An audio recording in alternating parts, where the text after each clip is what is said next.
Hello, and thank you for joining the Champion Within podcast, your premier go-to spot for unlocking your winning mindset.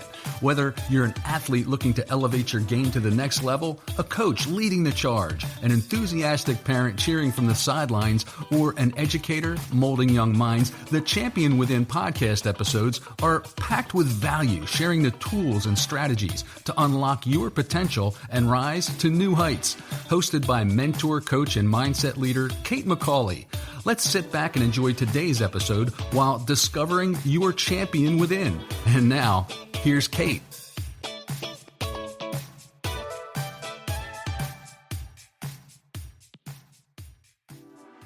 Hey champions, thank you for joining us today. We're in part 2 of a 4-part series with the Penn State Brandywine athletes.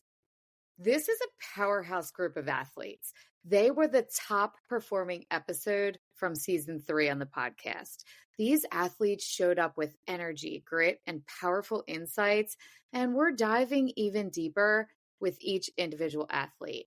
Today, it's time to hear from Anna, who is a softball player from Penn State Brandywine. One thing that stood out to me during the panel chat was when Anna said, "I made an executive decision not to play for my high school softball team as a senior and stick to my club team."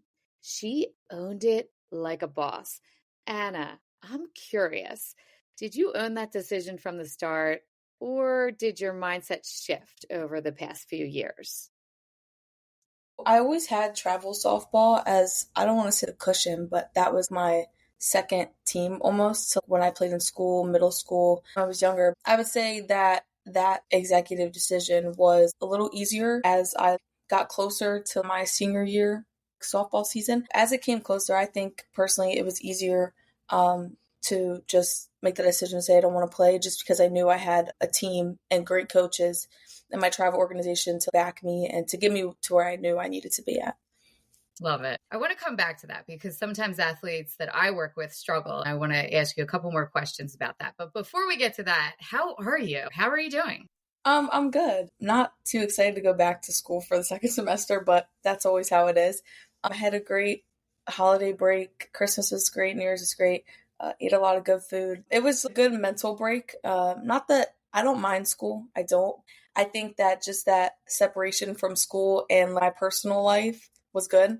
I think that break is always needed, especially in college. I would agree. Tell our listeners a little bit more. I know you told us on the panel chat, but tell them a little bit more. Where are you exactly in your college journey? What year are you? What's your major? Sure. So I'm second year. This is going to be my 4th semester at Brandywine. So I'll be halfway done, which is exciting after this year. I am majoring in biology. I'll be able to claim that, I think, after this semester. My goal is to go to med school eventually. I would just do that right after these 4 years at Brandywine. I do want to be a physician specializing in sports med. I would need to get my doctor of orthopedics. It would take a while, but I feel like personally, school has never been hard for me to stay focused on. So I think if I just keep pushing through, it's going to end up how I want it to end. That's what motivates me, is the end goal and just staying locked in through the next too many years, 10 years of school. So Right.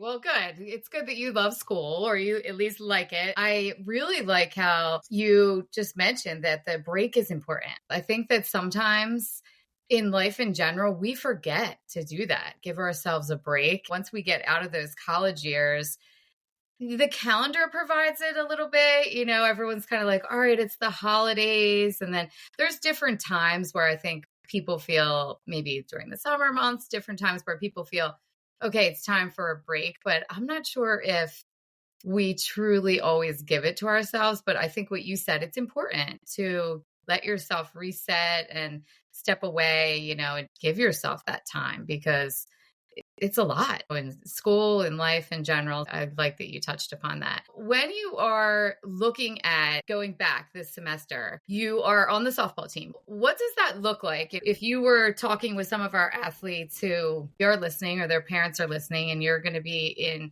your second year as a collegiate player, what does that look like for you now as you start the second semester?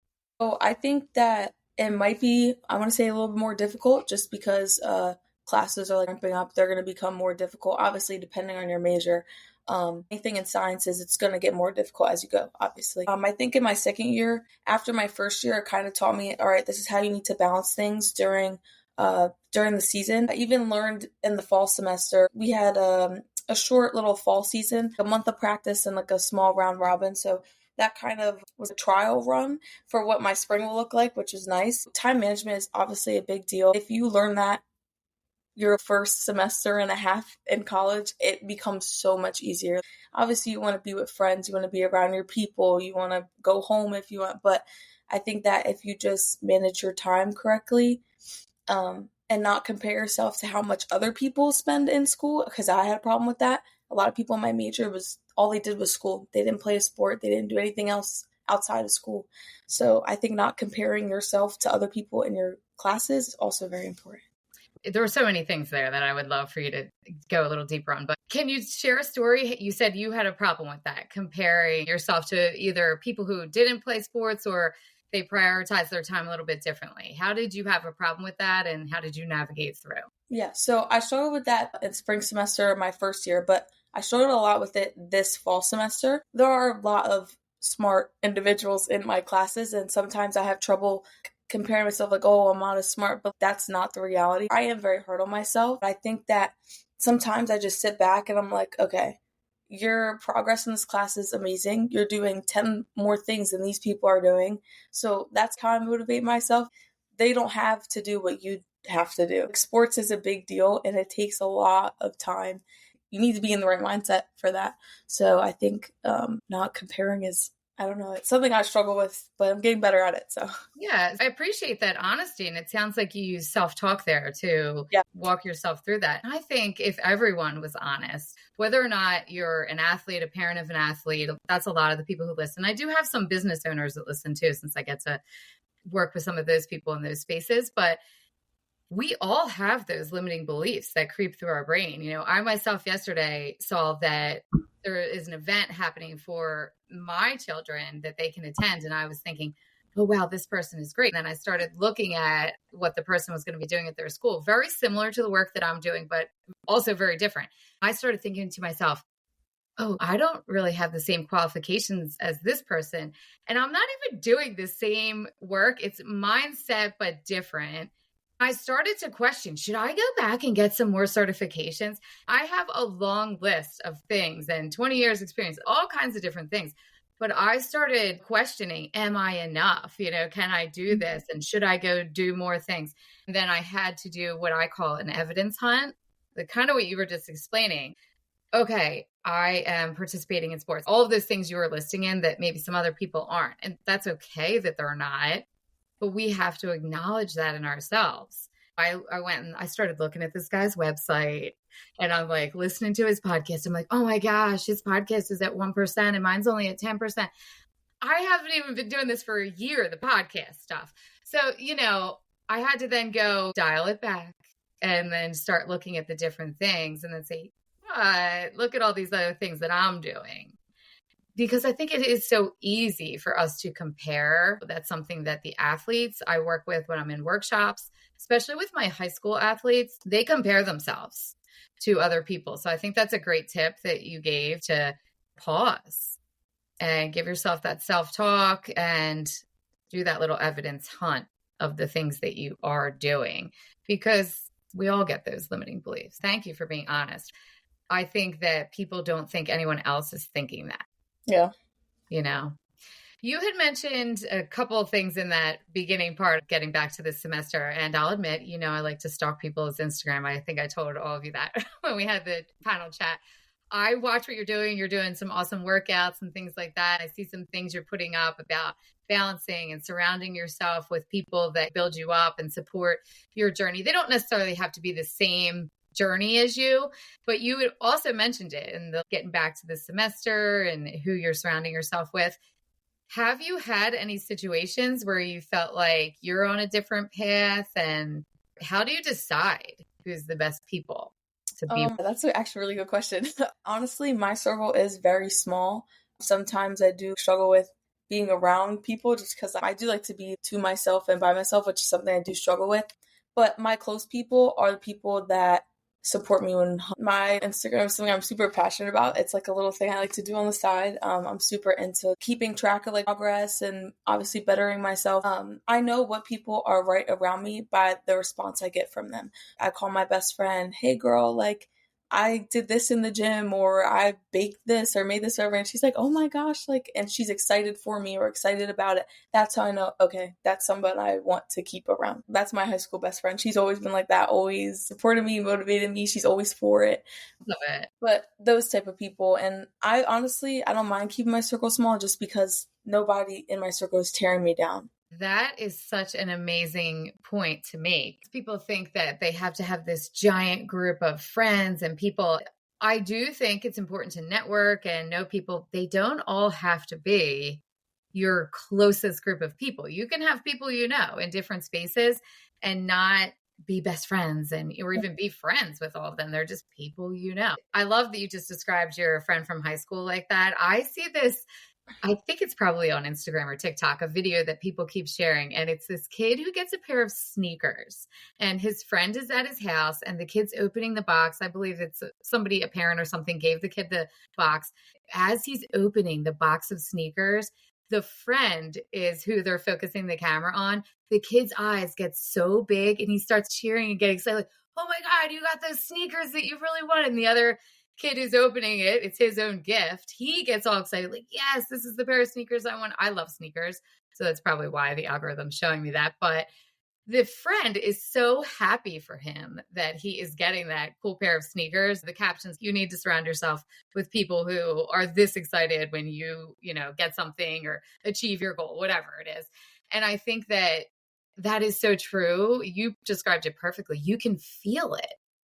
It doesn't matter if it's something little, like, hey, I did this at the gym, or look at this thing I baked. Like you said, it's the little things in life. And you just get that feeling of people that I call them your hype woman. I think those people are so important to be part of the journey because they're there for the good, the bad, and, everything in between.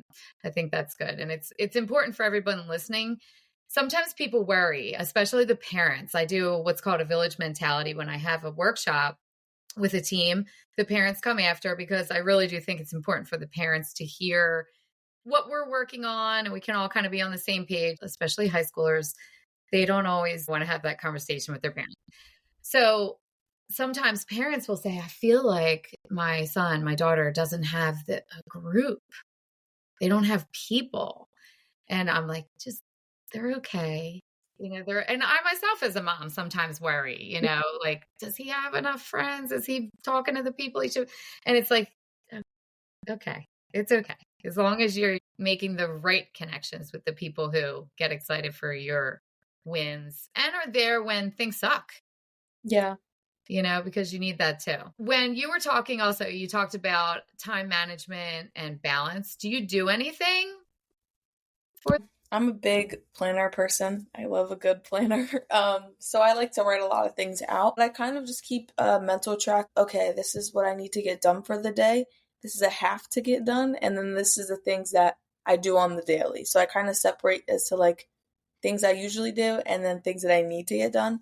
So I'll kind of just write it down in a prioritizing order. I like lists, planning, that type of thing. One thing I do sometimes have trouble with is something doesn't go to plan. I'm like, oh my goodness, I'm like freaking out. It's like the end of the world, but I'm getting better at it. So. Okay. But I do like writing things down. That's something that works for me. Gotcha. Okay. So do you do it in an actual planner or how? Yeah, I like write it out. It's like on paper and pen, whatever. Yeah. Gotcha. Okay. All right. So I like the have to. That's a priority, have to get done. And the daily, you got to do these things, especially if somebody's a high schooler or a college athlete or student, even. You have a schedule. Yeah. And people are at work too who are listening. You probably have a schedule of the things that you typically do. And then there are things that you have to get done that day. Maybe you have to submit something or something's due. You have to get that done. And again, being honest that you're saying, if you don't get something done, that you can stress over that. I think that we all can just say, okay, I can do this tomorrow and come up with a plan for that. And that's, again, something that everyone struggles with. The important part is that we figure out when we're going to do it, especially if it's a have to. Or I try to, for example, get outside every single day. And because I work from home and I don't like to be sitting inside, I think it's important to get outside. So many different reasons to be outside. It's just good for your mental health.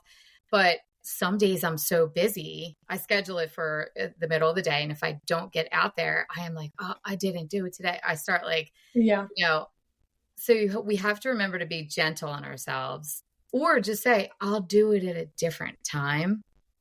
But then we have to remember to do it and take action. You had mentioned a couple of times, and I actually saw it on your Instagram, to just make small progress. Yes, that's super important. Yeah. For my example, if you're trying to go outside, or if they're, depending on what that list of things is, if you can maybe do it for a shorter amount of time. I wanted to go out for like a half hour. Maybe I can only do 10 minutes or something like that. So whatever the list is, if you don't get to something, we're assuming, by the way, that it's not a have to. All of my listeners, don't be not doing the have tos. You need to get that stuff done. But the things that you want to do, maybe you just do it for a little bit less time. And then that takes away some of that guilt of, oh, I didn't do it. Let's be real for a minute. Stress is something we all deal with, right? Before work, during, after work, it's always there. But here's the thing. Not every stress-busting tool works for everyone. I always say if we were all the same, life would be boring. That's why I put together the Stress Buster Guide. It has a few different options. Some you'll love, some maybe not so much. And that's okay. I want you to find what clicks for you. It's totally free. Honestly, it's my most downloaded resource for a reason.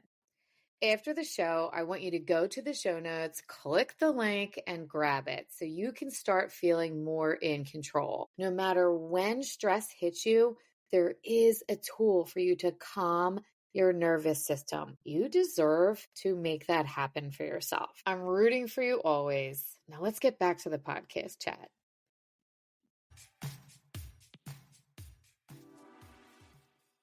When we were talking the first time and we were talking about coaches, I believe all of the athletes shared different moments where things weren't so great. A lot of my listeners really connected with that because there's moments for athletes where they're just really stressed. And a lot of times it's because something goes on with the team dynamics or a coach, and they don't necessarily deal with it appropriately for a lot of different reasons. You had mentioned that when you went to Penn State, it was because it was a great coach. You just, again, felt this feels right, kind of like that surrounding yourself with your best friend type thing. What would you say are characteristics of what a great coach would be? Thinking about maybe times that weren't so great, what is a great coach? Oh, I'll start with my travel coach. Yelling coaches, I can't do. I can't do the yelling. She knew how to talk to each athlete individually. She knew how to communicate, how people would respond. Like, if she came up to them and was like, yo, you got to stop. If she was stern with them, that's how I responded well. So she would come up and talk to me like that. She needed to be, a little less aggressive with it. Like, she knows how to switch it up with each athlete depending on like their personality and how they respond. So I think that's super important. She loved to win. She loved that, but she also, her main goal was getting us to the next level. And if that's what she wanted to do, it was done. She got everybody to where they wanted to be and where they needed to be. So I think that's really important when you're going from high school to college. My college coach is very different than her. It's also a guy, so he's very different, but I love him. Okay. He reminds me of my grandfather, so he's super old school. So some girls may not know how to respond to that. Luckily, I can because he's just like my grandfather, but he's super old school, but he loves all of us. He loves on all of us. He wants the best for all of us and all our success in college, and he's a winner. He's super old school. Tell people, what do you mean by that? So a lot of his references, sometimes he will reference baseball, and we're like, Coach, like, we gotta, reference the softball, or like, that's not gonna work now. So just kind of like correct him on like some silly things, but he's super like by the books, and I'm like, it works. Obviously, if you look at our records and our, our wins, it works. But I think what's super important is when you get to college is to make sure that your coach cares about you, someone that you can talk to about the game, or if you need anything. So I think that's important. Yeah, I would agree. Thinking back to your travel team, I think this is so important. And I think that coaches try to do this, but not every coach is great at this. And it's okay to be a coach and say, I need to work on things. I Yeah. have worked with coaches in what I call the Coach's Corner workshop. And sometimes there are coaches that think they are perfect and know it all. And I'm always worried about those coaches because, myself included, when I've coached for a long time, I was a teacher for 20 years, doing this work now, I still don't know everything. I can learn from other people, other, coaches in the room, other people have done different things that I'm not doing. I think there's always room for growth. Number one, I think that there are definitely people like your travel coach and your college coach now who are excellent. So a coach who's listening, I don't want you to think because you're doing this for a long time that you're not excellent. You could be, but there's always room for growth. And you need to be willing to see that, even if you've been doing it for 20 some years. The piece that you said, to see each individual athlete as an individual athlete, is so incredibly important. Anytime I have an issue with coaches and teams when I'm coming into work, because what I do a lot of times is I come in and I'll do a workshop and it goes great. And then what'll happen is I come back month to month and I'm with them a whole season or sometimes a whole school year. And we just develop whatever their team motto is. I come in, I do visualization, all kinds of different things with what they need. I create it for them with what I do. A lot of the issues are when they try to do something for the whole group. And I have to say, yes, we can have this team motto for the whole group, but you can't expect every athlete to do this little thing the same as like the pregame routine or different things. It's different. The way you talk to each athlete is different. Some athletes need that tough love, like, get your ass moving kind of thing. And other athletes need to be like, yeah, are you good? Take a second. It's not that you don't want to win. I love that you said that your travel coach loves to win, because I'm one of the most competitive people ever. When I do this mindset stuff, I have to tell people, don't take this the wrong way. We're here to win. We're not here to just hold hands and have a good time and relax. We are going to get chill with the visualization. But anyway, so I think that's important. I don't know if you even know, because you're not the coach, but your travel coach when you were in high school, do you remember, how did she get to know your team? Do you remember her doing anything? I know we would do some team bonding things. During Halloween, we'd go to like a haunted hayride.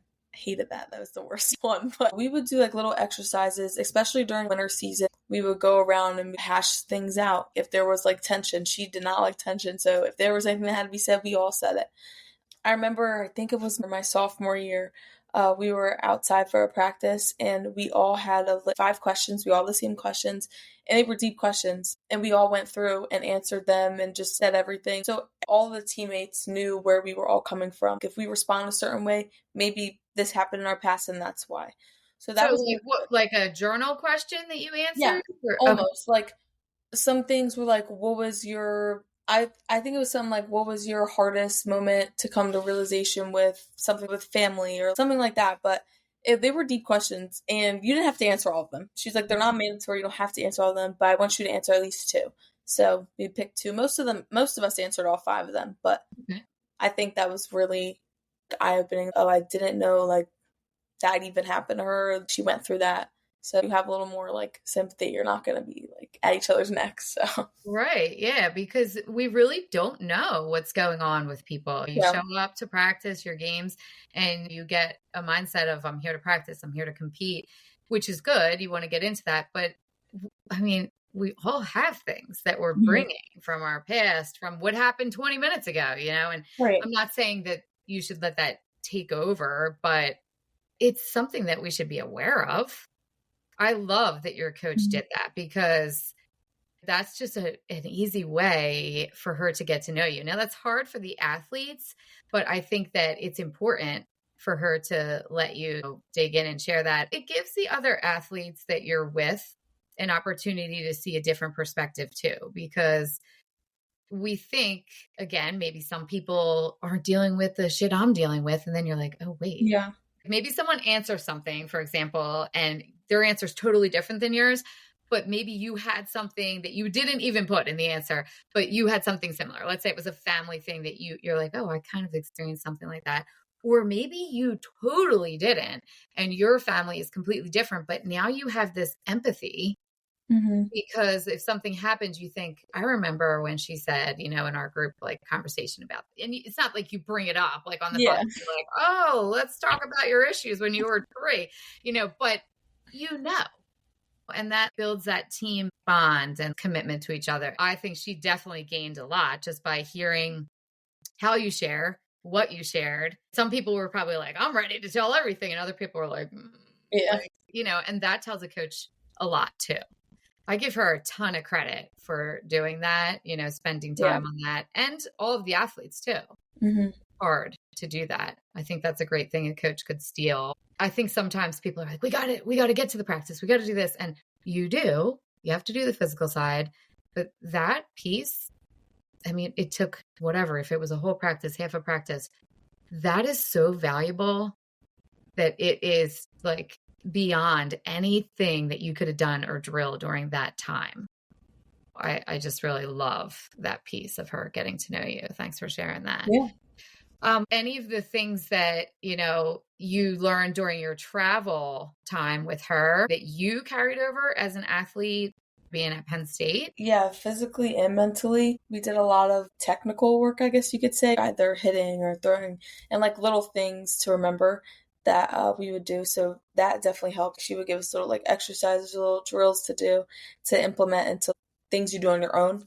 So that helped me keep. You gotta give my, so I work with a couple softball teams. So give them one that you would say, this little tip or drill to get ready for the season at high school level. What little tip or drill would you tell them to start focusing on? One thing I implement into when I hit off the tee, I love hitting off the tee. Our biggest thing is like when you load your back hip, you're hinging your hips. Like that's where you're going to get all your power from. You're not shifting your weight. You're not like, it's all in your hip hinge.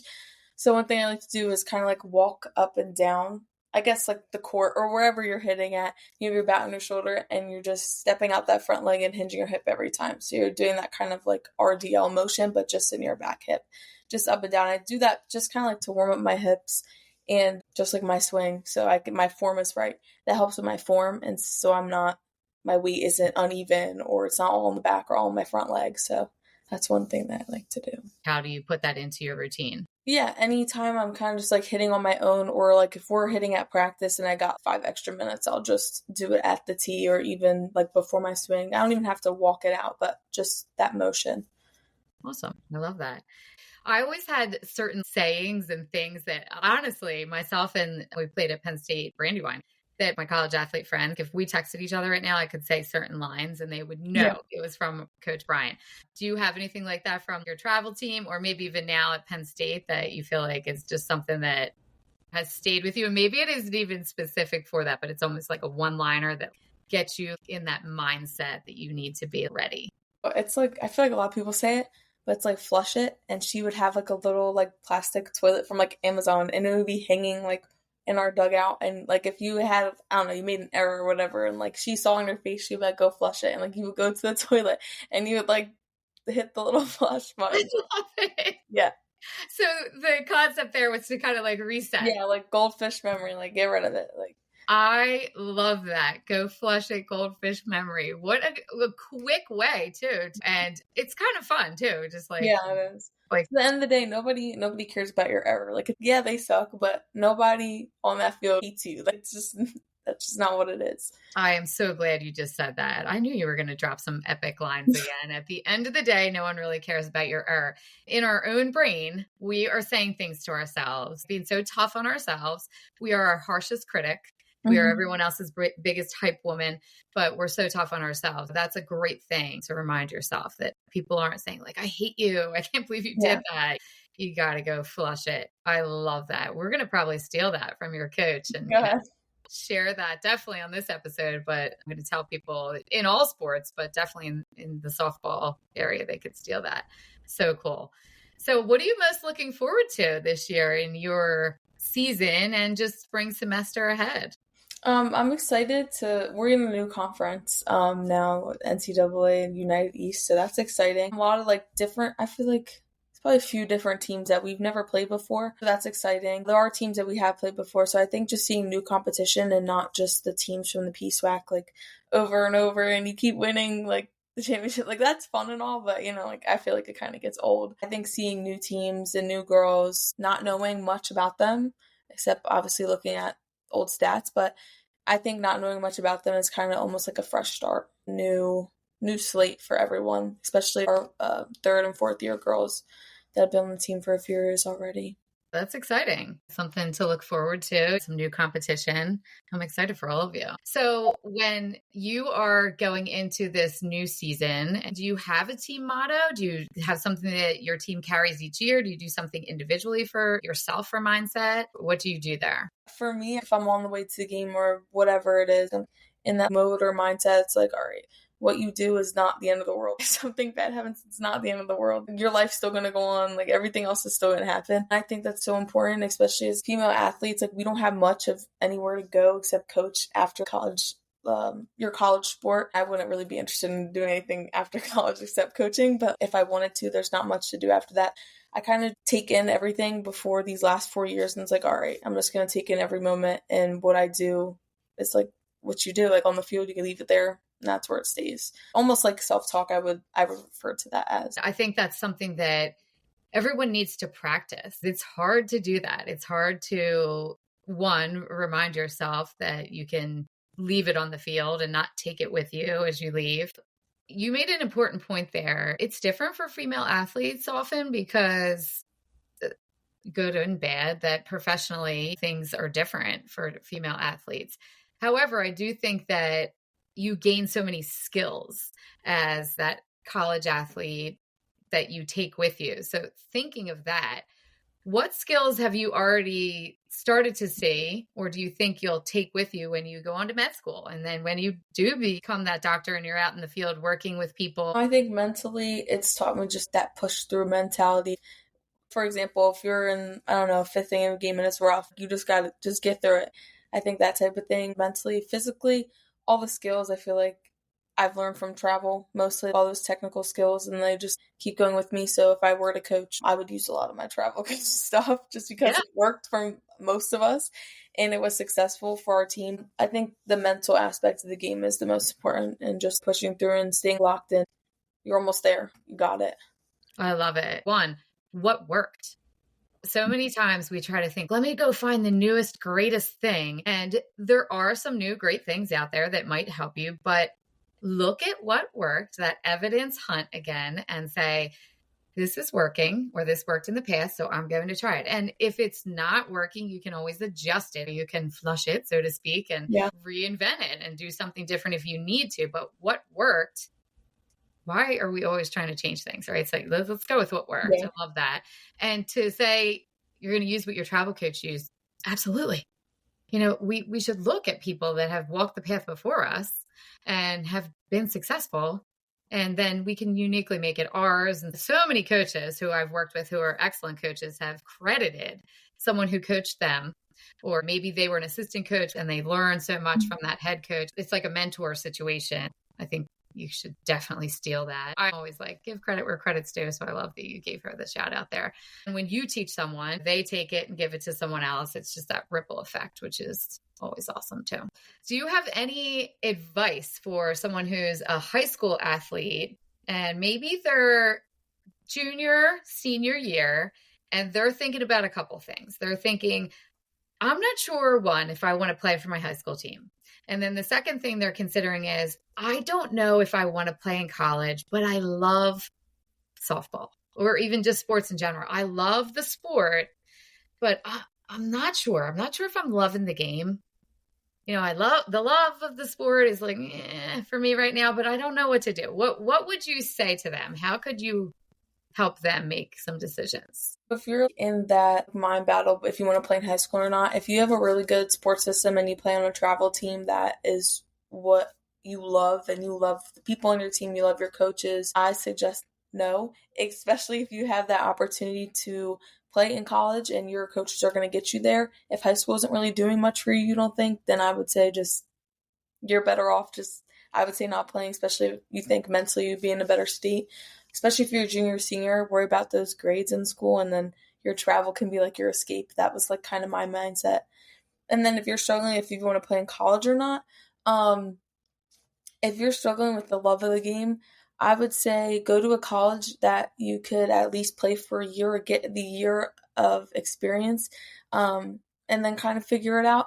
I think that giving yourself just one season in college to see if you like it or not, just say you tried it, is really important. I struggle with still kind of the love of the game because it is a love-hate relationship at this point because I've been playing for so long. It's like, all right, what are my benefits? What's going to happen if I don't play? Like, I think that's important. Like I said, like I make lists like, all right, if I do it for a year, what am I going to get out of it? But I say like at least do it for a year if you can. If you have the opportunity to play in college, do it for at least like a season. So. I love that answer. So many great things there. One, I love lists too. I'm a list person. So I actually was just talking with an athlete a couple of days ago, and it's a different sport, but she's like, I don't know if I want to keep doing this. She's in high school. She's like, it's just not fun anymore. She's like almost in tears about it. She actually loves her teammates, but she's having some trouble with the coaches. And it's a weird dynamic because she wants to participate in this sport and the sport in general. The athletic director had the whole team come in. There's some negativity within this team in general. And she's having some trouble with it because she's played, I think, since she was like 3. She's been playing for a long time. And I'm like, make a list of how you feel. Are you having fun? Do you enjoy this? And her flip side is, if I don't play, who am I? It's her sense of identity. I've always done this. I love the idea if you have that club team or something you can get involved in, maybe that's an option. And if that's not an option, your mental health, as Anna was saying, is incredibly important. There are other ways. I know Bobby, their athletic director, when we were on the panel chat, was talking about reffing games, getting involved in maybe coaching, or because just like that athlete started at age 3 or 4, I forget how old she was. She could, as a senior, go and coach if she's not on a club team. There's different ways to be involved. And it's a hard decision because, like you were saying, you played for so long, and when you leave the sport, whether it's because you're not loving the game anymore or your career's over, college ends, whatever, high school ends, that's a hard transition too. Okay, now what do we do? I think the list is a good idea. So people should steal that and just know that mental health piece is so important and reach out to people. Maybe it's that hype woman like Anna talked about, your best friend. Talk to other people who can be outside of the situation looking in. I think that happens a lot. I don't know if you talk to other athletes about that, if that's something that you've heard people talk about. Yeah, you mentioned the identity thing. For example, I play softball. Like, that's like, I am softball. Like, that's like the only thing I do. But I struggle with that. I'm going to say like first year of college, it's like, all right, if I don't play next year, what am I going to do? When I started taking the gym more serious, my health, what I put in and what I give out of my body, that became, I don't want to say my hobby, but I guess like my Instagram became my hobby, if you want to say that. I always think if you were to stop playing your sport right now, what's going to take that spot and fill that void, and what's going to make you feel the same way that sport did? For me, that's what I do on the side, or whatever you want to refer to that as. If I were to stop playing softball, I know I still have something I love to do, and that's going to make me happy. I love that you said that. But yeah. Yeah, such a great point there. And let yourself find other things. And I actually love watching your Instagram. I know you show some progress. You do some healthy eating tips. So people who aren't following should definitely be following, because especially with your major and where you're headed, people should be following you. I know I'm stealing some ideas. I'm like, oh, look at this. I'm actually not a good cook, but I will tell my husband sometimes like, oh, we should when I say try it. And I say, wait, you should learn, to my husband Dan, how to make this, because I'm just like, I don't know. I just am not good at it. I don't know. I don't even want to do it, but he's great at it. So I'm like, let's make something healthy, meaning you make it. But anyway, I think that finding something that gives you that passion, like I love doing this. I am like that too. In the gym, I love being in the gym. And for me, I was an athlete, and it's like that. I can feel that, like, yeah, and maybe it's because I'm competitive. I don't know. I love even just like beating my record, like against myself, like Right. treadmill or spin bike or increasing my weight, whatever it is. And at the end, I'm like, I crushed that workout today. I'm walking out, and my husband, he goes to the gym too, but he's not as crazy as me about some stuff. And I'm always like, man, that I like, and he's like, okay. Yeah. So I love that you said, like, find that. And it doesn't have to be the gym, but maybe it is something different. I know somebody who, I've been on his podcast, he's in band, and he's like, I just love it, and it's, so find something that is that passion for you so that your whole identity isn't tied to that. So great tip. I love that you shared that for people, and start that now. I know you're busy, all of my athletes. Start thinking about what else do you love so that you can maybe put it in even just a little bit into your life, because there is going to be a day when you're not going to play competitively anymore. Great tip. All right. So anything else that you want to share with our athletes? And then we'll go to our last question. I would just say that if you're going into that transition from high school to college, to be open to new coaching styles. Not every coach is the same. You have to learn how to adjust. And if you can't adjust mentally, it's going to deteriorate you, and you're never going to be able to get over that little hump of, I need to change how I receive this information from my coach. I think that's important. Learning how to respond to different coaching and how to put out your response and be like, okay, I'll go do what I got to do. So how should they, do you have any tips of learning how? I think obviously depending on the coach and how they, relay information, if they're the type of person that you just need to be like, all right, coach, and you just need to go do it, I think you should just work on being patient and just sit there and receive the information. If your coach is someone that wants a response right out of you, work on being like, all right, I got to have something, like I got to be able to explain it, or I got to be able to explain why I did that. So get to know what they expect of you, because sometimes it is just taking the feedback, unwrapping it, pause, and they don't necessarily want you to say anything. Right. Yeah. And other coaches are waiting there like, Anna, you going to say something? I think that's just like your travel coach got to know each individual player. You as an athlete, when you move to that college level, and in some sports, you're going to have multiple coaches, in many sports that are going to be working with you. So on the staff there, and you're going to have to get to know those personalities, let yourself. And if you are maybe that high school athlete going in, go to the upperclassmen who have been there and just even pay attention. If you don't want to ask them, sometimes freshmen are a little leery, but pay attention to how they respond. Because if they're saying like something back to the coach, like, oh, okay, yeah, got that. I will work on it. Even just a response, that probably means that the coach, that's how the dynamic is. If you notice that they're just unwrapping it with a pause, and then the coach moves on to something else, you can learn a lot from the people who are on the team a little bit ahead of you too. Your travel coach and your college coach are not, identical twins. So and they shouldn't be either. I mean, that's really a life lesson you learn as an athlete too. When you go out into the world, med school, and then when you become a doctor and do your thing, you're going to be seeing so many different types of people as patients, colleagues, and they're not all going to be the same. Life would be so boring, right? So it's a lesson that you learn too, how you're going to build that rapport with everybody. Great tip. Thanks for sharing that. Yeah. All right. So our question for season 4 is a little different than our season 3 question. It simply is, if you had the opportunity to either go backwards in your life to any moment or time, any age, or to go forward and spend just one day, where are you headed and why? What are you going to do for that day? I think I would go forward. I think I would go till once I have all my degrees and my certifications ever, so probably early 30s, which I don't want to think about, and just like kind of look back on everything that I did and habits I implemented in my life early on, and just kind of see how my life is from doing those habits. So kind of looking back and oh, like, thanks for doing that when you were 20, type of thing. So yeah, I think I would fast forward. I love that. And I love the little gratitude there, saying, hey, thanks for doing that. Look at you. I love that. That's a really cool way to look at it. I think that day would be pretty cool for you to kind of just move through and see how it goes. I'm excited to see when that day actually comes for you. I'm going to keep following along, and I'm sure the habits are going to pay off. It's going to be a good journey for you.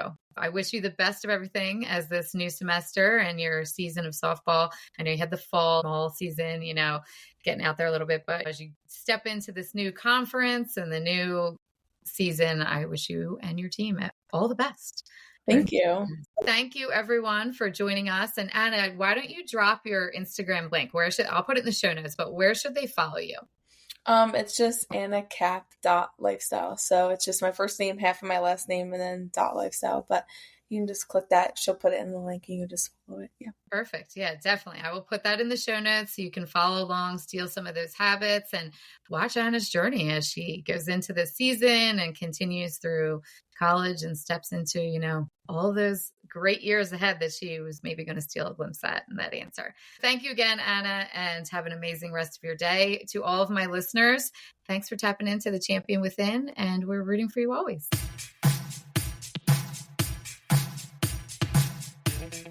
Thank you for hanging out with Kate today. And whether you're going to coach, teach, cheer from the sidelines, or hitting the field yourself, remember, mindset is everything. Don't forget to follow the show for the latest episodes, as we all need a little extra motivation, humor, and sanity in our busy lives. Now, go and unleash your champion within you, one step at a time. We're always rooting for you.